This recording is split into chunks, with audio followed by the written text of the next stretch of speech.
এত অপমান হওয়ার পরও তুমি সামান্য টাকার জন্য পুরনো সহশিল্পী শাকিব খানের কাছেই কেন তোমার চাইতে হইল? যখন বুবলি বলল যে আমেরিকাতে যখন সে গেল তার বাচ্চা হবে, তার লেবার পেইন, জাহিদ খান কিন্তু একটা স্ক্যান্ডাল আছে তোমার হ্যাঁ, সাথে। আমি ওটাই বলছি।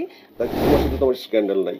স্ক্যান্ডাল আপনার দিলে সাথে এত তো সহজে সাবধান আপুর আছে, এটা অস্বীকার করেন। এখন তোমাদের সম্পর্কটা জোড়া লাগার বিষয়ে যে কথা গুঞ্জন শোনা যাচ্ছে, পুনরায় কি তোমরা আবার মিলছো? এটা একান্ত ব্যক্তিগত। আমি খুবই পছন্দ করছি। এখন একটা ঈদের মৌসুম, সুন্দর সুন্দর সিনেমা রিলিজ হয়েছে। আর আমাদেরকে যতটুকু আমি দেখলাম, আমাদের কাজের জায়গাটা দর্শক খুব বেশি ইন্টারেস্ট ফিল করে যতটা না ব্যক্তি জীবনকে। কারণ তোমার একদম ভুল ধারণা, কারণ না তুমি যেভাবে করে ব্যক্তি না জীবনকে সামনে না আনছো, আমি কিংবা ওটা বুবলি যেভাবে আছে, আমি আমি খুবই একটু বলে ইনফর্মাল নিই। কথা বলতেছি, আচ্ছা তাতে কিন্তু বলেন। ব্যক্তি জীবন নিয়ে যথেষ্ট আগ্রহ মানুষের আছে, তোমরা ব্যক্তি জীবনকে আচ্ছা অনেক হাইলাইট করছো। এটা সবচেয়ে সত্যি কথা। সেটি হচ্ছে আমি চেয়েছি, আমি যেহেতু একজন অপু বিশ্বাস আর উনি একজন নায়ক, আমাদের জীবনের যাত্রাপথে যেটা হয়েছে, বেলা শেষে আমরা মানুষ, সেই আবেগটা আমি সামনে দিয়েছি। বাট আমাদের জীবনের একটা জিনিস মাথায় রাখবেন, প্রথম যে জিনিসটা হয় সেখানে অনেক ল্যাকিংস থাকে। যেমন আমার সিনেমার ক্ষেত্রে আমাকে অনেকে বলেছে যে প্রযোজনা করেছো স্পটে গিয়ে। আমি তোমার সাথে একমত, আমাদের করে যেহেতু বলি, ইন্টারভিউ তো অনেক সময় জুড়ে হবে না, আমি তোমার সাথে একমত। তোমার ব্যক্তিগত সম্পর্কটা তুমি যখন যদি জোড়া লাগে তুমি জানাবা, হ্যাঁ ওকে, এটা নিয়ে কোনো কনফিউশন নাই, এটা তো তোমার মনের উপর ডিপেন্ড করে। বাট ধরো তোমরা যদি না মিলো, তাহলে তুমি ব্যক্তি জীবনে যে অসম্মানিত হয়েছো, দর্শক দেখেছে তোমাকে লাঞ্ছিত হতে, বঞ্চিত হতে, একটি বাচ্চা নিয়ে স্ট্রাগল করতে এবং এখনো করতে, এত অপমান হওয়ার পরও তুমি সামান্য টাকার জন্য পুরনো সহশিল্পী শাকিব খানের কাছেই কেন তোমার চাইতে হইল? অনেক মানুষ ছিল যাদের কাছে চাইলে তুমি পেতা। তো শাকিব খানের কাছে যখন চাও, তখন বাঙালি নারীরা বলে যে কি, ওর কি আত্মসম্মান বোধ নাই? কারণ তুমি তো অপমানিত হয়েছো, তুমি তো ছোট হয়েছো। আমার আমার আসলে এই বিষয়ে সবার মতামতের উত্তর দেওয়ার হয়তো বা সেই যোগ্যতা আমার নেই। তবে আমি এটুকু বলতে পারি, প্রত্যেকটা মানুষের নিজস্ব স্বাধীনতা আছে, ভালো লাগা মন্দ রাইট, লাগা। এটা আছে। তো আমি বেলা শেষে নায়িকা হওয়ার পরেও আমি একজন ব্যক্তি অপু, আমারও মানে নিজস্ব ভালো মন্দ চাহিদা আছে। তো যারা যেভাবে মন্তব্য করতে চাচ্ছে তাতে আমার কোনো বাধা নেই, তবে আমার ভালো লাগা মন্দ লাগা এটা একান্তই আমার। সুতরাং এইখানে আমার মনে হয় যে আমি এটা কোনো শেয়ারও না, করতে এটা চাই এটা না, ঠিক আর আছে, আমি এটা তুমি রেসপেক্টও তুমি নিতে চাই তুমি না। যেটা মনে করবা তোমার কোশ্চেনের, তুমি সেটাই অ্যান্সার দিবা, কোনো জোরাজুরি নেই। সম্প্রতি তুমি বুবলির একটা ইন্টারভিউ নিশ্চয়ই দেখছো, যেটা অনেক বেশি ভাইরাল হয়েছে, মানুষ দেখছে, সেটা আমাকে সে দিচ্ছে। সেখানে সে অনেক কাঁদছে এবং সে তার দুঃখের কথা বলছে। সেখানে তাকে আমি একটা প্রশ্ন করছি যে বাংলাদেশের বেশিরভাগ মানুষ বুবলিকে দোষারোপ করে বিকজ অফ বুবলি অপু বিশ্বাসের সংসার ভাঙছে, এই প্রশ্ন তাকে করা হয়েছে। তো সে এই প্রশ্নের উত্তর কি দিছে সেটা তুমিও জানো, দেশের জনগণও জানে, কিন্তু আমি বুঝতে পারিনি। আমার কাছে শুধু একটা কথাই মনে হয়েছে যে ও বোঝাতে চাইছে যে সংসার স্ট্রং না, যদি সংসারটা স্ট্রংই হইতো তাহলে থার্ড কোনো পার্সন সেখানে সুযোগই পাইতো না। এটা হচ্ছে মূল কথা। তাহলে তোমাদের সংসারটা কি আসলে স্ট্রংই ছিল না কখনো? আসলে সংসারে উত্থান পতন কোন সংসারে নাই? আমার মনে হয় যে এরকম লোক খুবই কম খুঁজে পাওয়া যাবে। রাইট।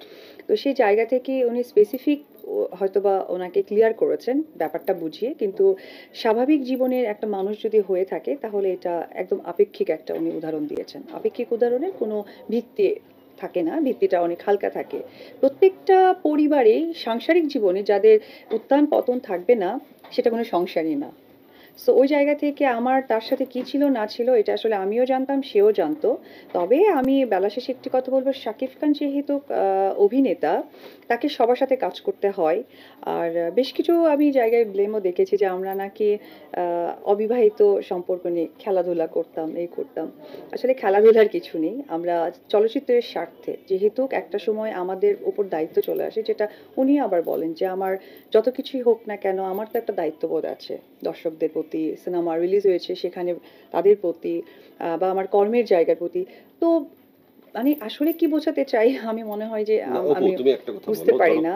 যখন বুবলি বলল যে আমেরিকাতে যখন সে গেল, তার বাচ্চা হবে, তার লেবার পেইন হলো, তখন সে একা যে স্ট্রাগলটা করলো, সে চোখের পানিতে যা বললো, বাংলাদেশের বেশিরভাগ নারীকে তার হৃদয় স্পর্শ করে গেছে তার কথাগুলো।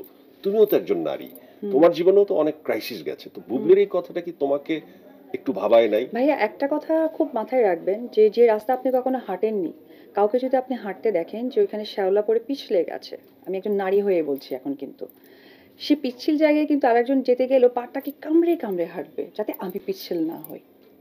রাইট। সো আমার মনে হয় এতে করে দর্শক যারা ক্লিয়ার হবার হয়েছে। সো আমি তো টিভিতে এসেছি আমার সন্তানকে নিয়ে। তো আমি আমার সন্তানকে নিয়ে এসে তখন উনি মাঝে, মাঝে একটা কথা বলে যে ওনাদের এই ব্যক্তি জীবনে আমি ছিলাম না, ওই ছিলাম না। Okay fine. আজকে আমি ডিরেক্টলি একটা কথা বলি। উনি আমার ব্যক্তি জীবনে ছিলেন না। ফাইন। আমাদের সাংসারিক ঝামেলা ছিল। Okay fine. আমি যখন সন্তান নিয়ে একটা বেসরকারি চ্যানেলে আসলাম, শাকিব খানের তো প্রচুর নায়িকা ছিল এবং আমি যদি বলি যে আমার সমকালীন একটা নায়িকা নাম ধরেই বলি সাহারা, প্রিয়া আমার প্রিয়া সুপার ডুপারের যে হিটটা আমার লাইফে আমি শাকিব খানের সাথে দিতে পারিনি। কোনো একটা নায়িকা ইনক্লুডিং আজকে আমি বিদ্যাসিনা মিমের কথাও বলবো, পরিমণি, প্রত্যেকটা নায়িকা আমাকে ফোন করে তাদের মতো করে কংগ্রাচুলেশন করেছে। সাহারার সাথে আমার 1.5 ঘন্টা কথা হয়েছে অনলি ফর একটি নায়িকাই যে কিনা স্ট্রেট লিখেছে তার ফেসবুক ওয়ালে যে এটা কি প্রফেশনাল না ইমোশনাল। আমি খুব হার্ড হয়েছিলাম যে শাকিব খানের ওই সময় যদি আপনি নায়িকা গণেন হাতের কট শেষ হবে, নায়িকা শেষ হবে না। এবং ওই সময় আমার ফোনের চার্জ চলে গিয়েছিল, প্রত্যেকটা নায়িকা আমাকে ফোন করে কংগ্রাচুলেশন দিয়েছে।